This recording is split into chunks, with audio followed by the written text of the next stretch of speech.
Good evening, good morning, another day, another vlog. I am Gary Tilanshun, grade 11 YUM student, maraming pangarap pero never sumuko.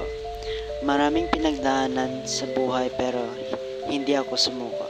Kung sumuko man ako noon, wala siguro ako dito ngayon.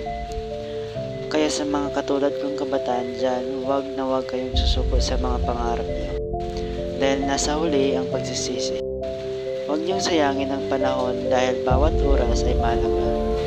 Wala nga pala kaming klase dahil masama na naman ang panahon. Maga ngayong uwian namin ngayon dahil malakas ang ulan. Kahit malakas pa yung ulan, tuloy lang, hindi dapat tayo mag-stay lang dahil marami pa tayong gagawin sa ating mga pangarap. Kung susuko ka ngayon, paano naman ang mga pangarap mo? Gawin nating inspirasyon ang mga umangat sa buhay.